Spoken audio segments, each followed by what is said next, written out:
अब तक आपने पढ़ा कि राघव काले गुलाब को लाने के लिए निकलने वाला होता है।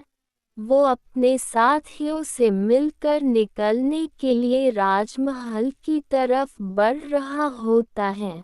उस पर हमला होता है, पर उस हमला किसने किया ये उसे पता नहीं चलता है।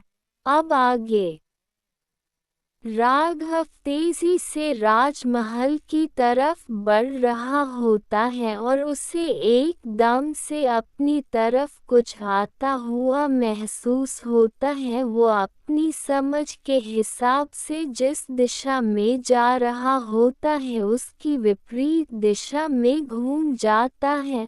वो जल्दी से अपनी तलवार निकालता है। राघव की तरफ 2-3 तीर आ रहे होते हैं।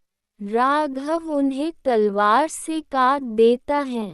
वो देखता है कि जिस दिशा से तीर आए उस दिशा में काफी दूरी पर 3 घुड़सवार तीर कमान लिए खड़े थे। राघव भी अपने पास से तीर कमान निकाल के अपने पास से 6 तीरों में अपनी शक्तियों को डाल एक साथ उन 3 घुड़सवारों की कमान से एक साथ छोड़ देता है।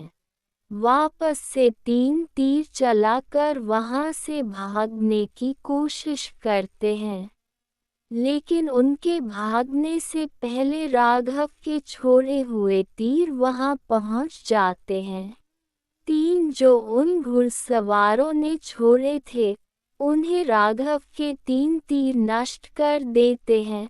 राघव की तीव्र शक्तियों के कारण वो घुड़सवारों के अलग अलग दिशा में जाने के बाद भी तीर उनकी दिशा में अलग अलग मुड़कर उनके जाकर लग जाते हैं।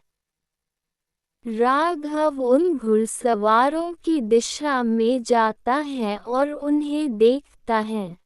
वो बेहोश हो गए थे। उन घुड़सवारों को उनके घोड़ों पर बांधने के बाद अपने घोड़े के पीछे उनके घोड़ों को लेकर के राघव राजमहल की तरफ आगे बढ़ जाता है।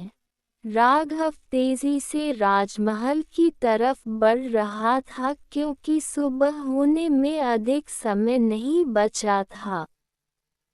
राजमहल में भी राघव का काफी समय से इंतजार हो रहा था।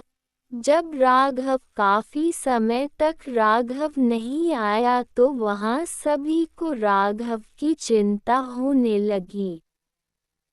राघव को काफी देर तक नहीं आता देख के राम सिंह कृतिका की तरफ जाकर कृतिका के कान में धीरे से बोलते हैं कि मुझे लगता है कि राजकुमारी जी राघव नहीं आएगा, आप मुझे वहां जाने की आज्ञा दे। कृतिका ने तिरछा होकर के राम सिंह को देखा। राम सिंह ने तुरंत अपना सिर नीचे झुका लिया। जब सुबह होने वाली थी तो एक मंत्री ने आगे आकर राजकुमारी कृतिका से कहा कि राजकुमारी जी हमें एक बार राघव की आसपास तलाश करनी चाहिए, क्या पता वो अपने रुकने के स्थान पर सोता हुआ ही रह गया हो।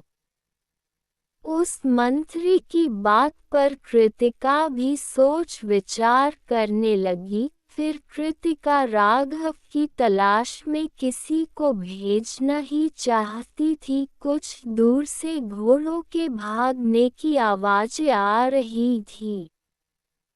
घोड़ों की आवाज सुनते ही कृतिका के चेहरे पर मुस्कान आ जाती है। वो हंसी के साथ राघव के आने की दिशा में देखती है। राघव के आने की हल्की काली आकृति नजर आ रही थी। क्योंकि अभी उजाला नहीं हुआ था, लोगों को 3-4 घोड़े वहां आते नजर आ रहे थे।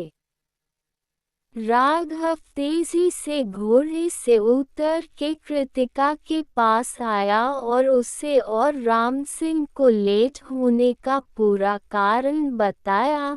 फिर उसने उन अन्य तीनों घोड़ों को राम सिंह को सौंप दिया और उस पर हमला करने वालों पता लगाने को कहा।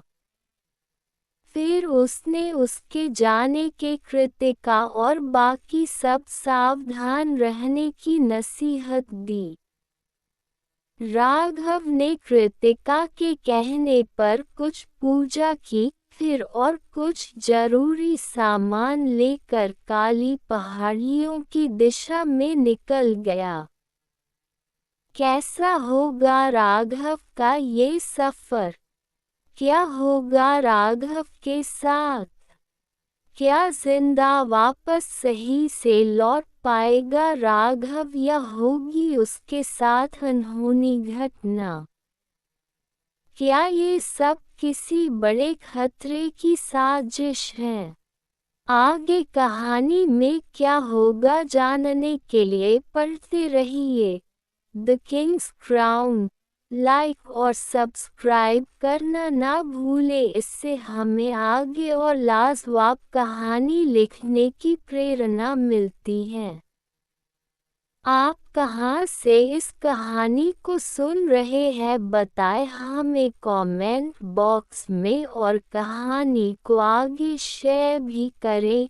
कमेंट बॉक्स में एक हाइप का ऑप्शन भी आता है, उसको भी क्लिक करें। सभी कहानियों को लाइक और शेयर करें।